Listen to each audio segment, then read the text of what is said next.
Josh Reeves here, and thanks for listening to the Mile High Church podcast. I'm going to be teaching an online class beginning August 15th on the mystical Jesus.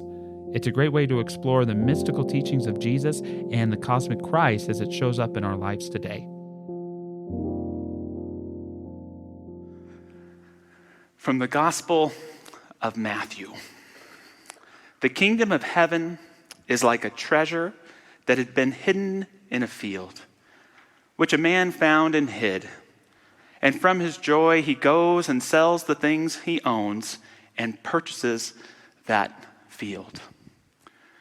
The first thing I want to point out in my message today, Christ's wisdom, parables for living in heaven on earth, is that all of the parables of Jesus are just about that.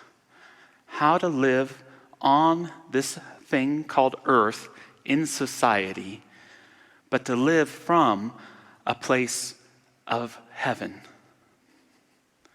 The kingdom of heaven, it may be a place. It may be an alternate dimension.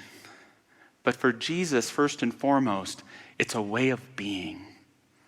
It's a consciousness. It's a divine choice available to us at any moment to choose love, to choose a higher way, to choose God's way. And Jesus, he says that the kingdom of heaven is within you, but he never tells us what the kingdom of heaven is. The kingdom of heaven is a greater consciousness that we develop through ongoing inner knowing. He won't just do that. He's always saying it's like. The kingdom of heaven is like a mustard seed. The kingdom of heaven is like yeast. It's like a pearl of great price. It's like a man who discovered a treasure buried in a field, sold everything he owned, and bought that field. The surface meaning is pretty clear. When you discover the kingdom of heaven, you value it more than any of your material possessions. And yet part of the magic of Jesus' parables, these spiritual riddles, is that he, in everyone, turns the common sense a little bit on its head. He challenges some of the practical wisdom of the time so that we can go deeper into our demonstration of the kingdom of heaven. In this particular parable, consider, why didn't the guy just take the treasure? Why does he need to buy the field? Was it that the treasure was too heavy? Perhaps it was something like oil, so he needed to own the land to cultivate it. Or perhaps it's not the kind of treasure that you use to buy material things. Perhaps it needs to stay buried. Perhaps the treasure is simply the knowledge that the kingdom of heaven exists. The knowledge that you are a part and related to something eternal. The knowledge that God is indeed with you when you associate yourself with that kingdom of heaven. Walker Percy, the author, once said, "Suppose you ask God for a miracle, and God says yes. How do you live your life differently?" It'd be great to say, "Yay, a miracle." But is not the greater miracle to know that God exists? To know that there's a presence and power who knows who you are and knows what you want? Is not the gift to know that this earth and our temporal existence is not all there is, but that we are grounded and connected with the true vine, with a spirit of love, with a spirit of everlasting life? And what does it mean to live like an eternal being on this earth? What does it mean to live like you are loved by a divine power? How do you live your life differently, knowing there's a treasure within you that you don't need to dig up, but as you live from, makes itself known in every relationship, in corner and area of your life? Jesus encounters a young man who asks, "Rabbi, how do I enter the kingdom of heaven? And Jesus answers simply, follow the 10 commandments. And the young man says, I've been doing that since I was a very young boy. Is there anything else? And he says, Jesus back to him, if you want to be perfect, take everything you own, give it to the poor, and follow me. And the young man clinches up. My apartment? What about my streaming services? My car? My bank account? And it is then, following this story, that Jesus shares the famous line that it's easier for a camel to enter the eye of a needle than it is for a rich man to enter the kingdom of heaven. And for me, at a deeper level, this saying isn't about saying it's wrong to be rich, or there's something wrong with having possessions. The real point here is that when you're closer with the divine, you lose that attachment to those possessions. The real question I think Jesus is asking is what's getting you closer to God? And I ask you that this morning. What's getting you closer to your source? Feeling more connected with something sacred. What's getting you closer to your own soul so you can live it more vibrantly in your life? Anybody? I think of my little girl. She's right over there, being held by my other girl. And I love getting to sing with Nancy June, and I love getting to hold her when it's really quiet. That brings me closer to God. I think of preparing this message for you today. I think of getting to take a run in nature. What's getting you closer to your soul? Anybody? Grandkids. Our spiritual teachers. Flowers. Caring for animals. Sunsets. Hiking. Music. Get ready, my soul. Wasn't that amazing? Ooh. Yeah. There's a novelist by the names of Franz Werfel, and he said that thirst is the surest proof for the existence of water. Thirst is the surest proof for the existence of water. In the same way, that longing we have for spirit, that longing we have for connection with our soul, that longing we have for the eternal, it's the surest proof for the existence of the divine. And the thing about that which calls us closer to God, it doesn't just quench our thirst, it reveals just how thirsty we've been, just how thirsty we are to know our true nature and to become our true selves. What's getting you closer to God?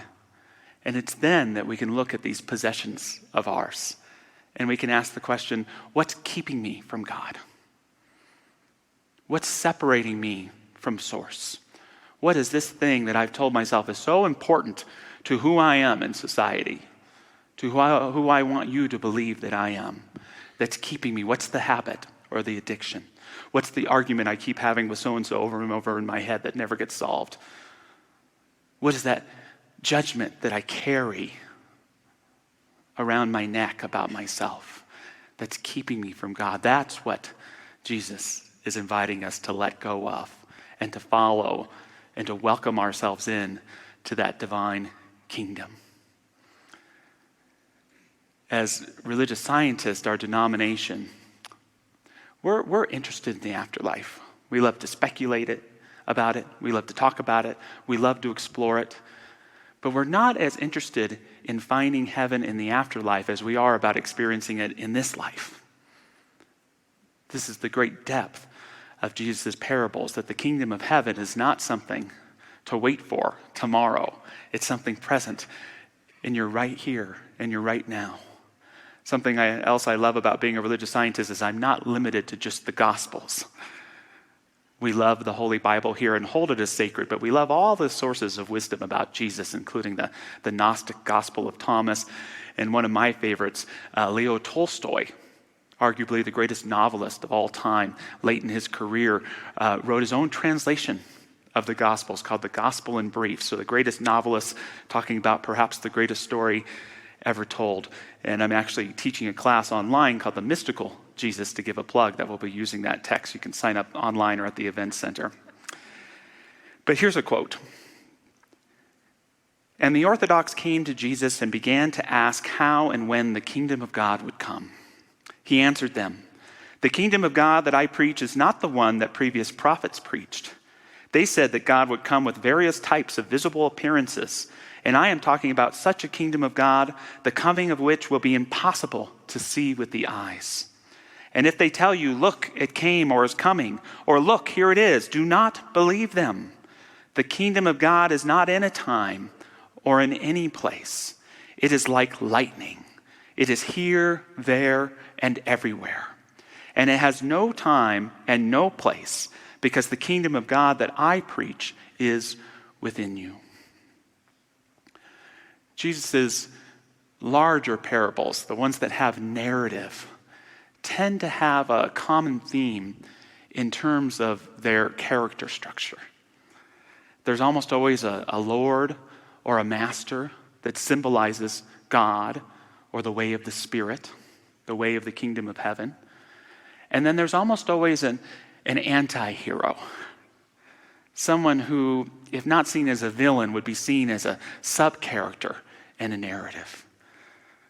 And then lastly, there is the supposed hero. There's a character almost in all of these parables who follows the rules, who is supposed to be seen as an exemplary member of society. And it's through them that Jesus likes to turn that practical wisdom on its ear and challenge us to open our mind to a higher way of thinking and a greater way of loving in our lives. Take the parable of the prodigal son. There's a father, the master of the land, who symbolizes God, the nature of the kingdom of heaven, and his youngest son decides to take his inheritance and he blows it all. And he's sleeping with pigs. And he's so heartbroken, and he finally has the epiphany that perhaps I could go back home, go back to my father and ask for forgiveness. And he does just that, and the father rejoices, tears of joy. And there's so much love present that the largest party the household has ever had is held. And this is all painstaking to the heart of the other son, the oldest son, who's done everything right, has been totally loyal, and has always stayed close to his father. But now he's seeing this, and he can't believe it, and he can't help it. He shares his broken heart with his father, and his father can only reply, "My son was lost, and now he is found, but I love you just the same." And as much and as powerful as this parable is about forgiveness and redemption, to me it's just as powerful about that part of us that's self-righteous. That part of ourselves that can keep ourselves in a sad arrogance on the outside, looking in at love, because we hold on to judgments, because we don't admit it, but we think we're better than other people. And in that self-righteousness, it's never heaven that rejects us. It's never God that doesn't let us in. We reject ourselves. We keep ourselves out of that divine choice and stay in a sorry kind of inaction that disconnects us from our source and makes us be who we know deep down we are not. In the parable of the Good Samaritan, we have a dying man lying on the side of the road that I would argue actually represents God or Jesus.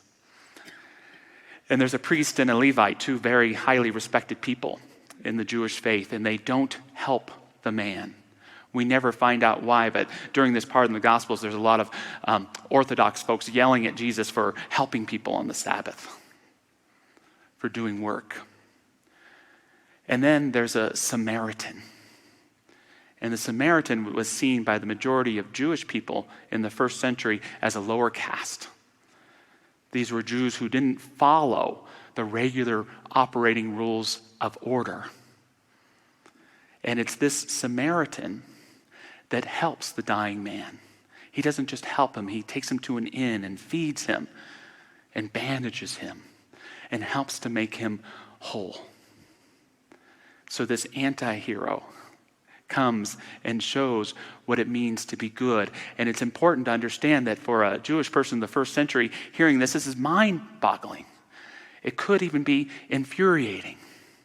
It's like if someone got up at the Democratic convention and said there once was a man whose car broke down leaving the Whole Foods parking lot. And he broke down on a road that almost no one drove past, and he put his hazard lights on, and the first thing that passed him by was an old VW bus covered with Bernie Sanders stickers. Next, what passed by was a Prius with a coexist sticker on it. No help either. And then finally, the biggest pickup truck you ever did see. That kind of pickup truck that you see on the road, and said, I didn't know that they make pickup trucks that big. It pulls over, and a man gets out with his MAGA hat on, and he looks under the hood, and he doesn't say a word to the man, and he closes the hood, and he attaches the tow to it and takes it immediately to an auto parts store, knows what's wrong, fixes the part, and drives away.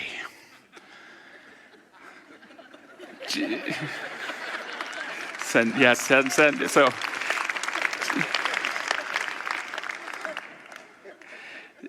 Jesus is never interested in the ways of the earth. He's never trying to make a political statement about who's better or who's right and who's wrong.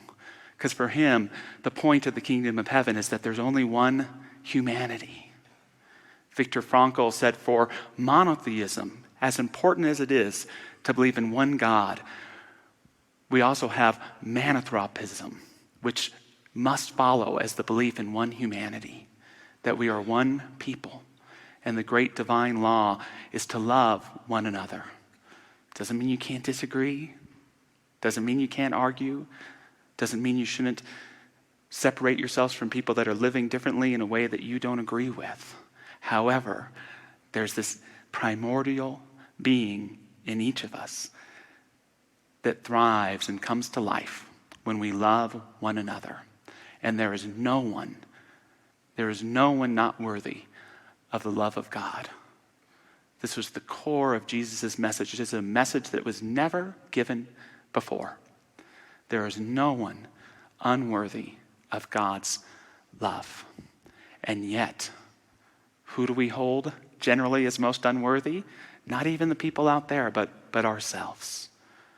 To know our self-worth and to allow the love of God in is to embody the meaning and the purpose of the kingdom of heaven, and is to begin to weave it in our affairs on this place called earth.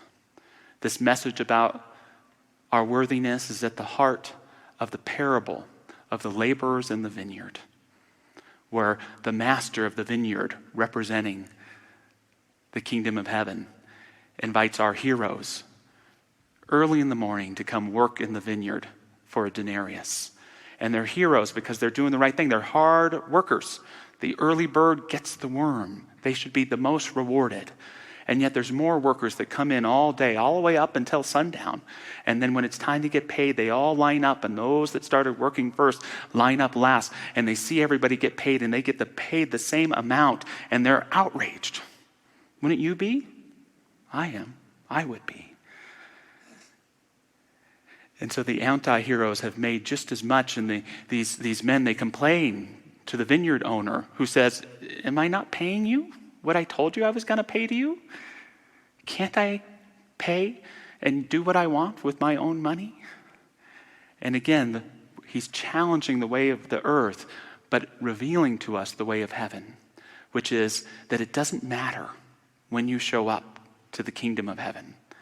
It doesn't matter however long it takes anyone to turn to the divine. The love that comes to them is the same.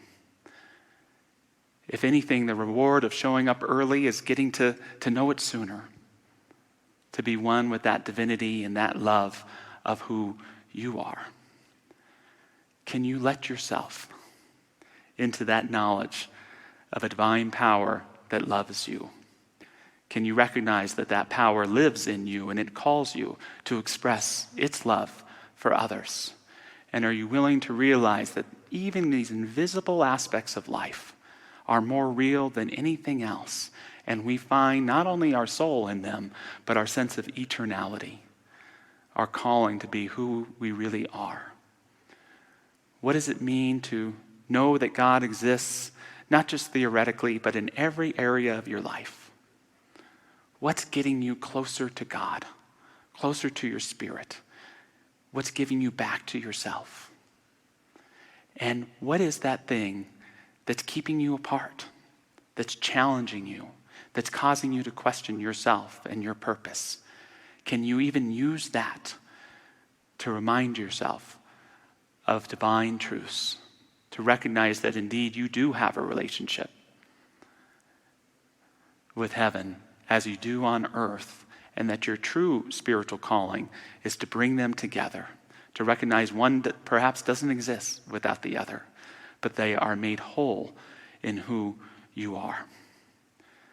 Jesus tells the parable of a gardener who's seeing a tree that's dying, and the landowner says, well, let's rip it out. And the gardener says, just give me a year to work on the soil, to work on everything else that's nurturing that tree. For those of us who are thinking we're old, rotten trees,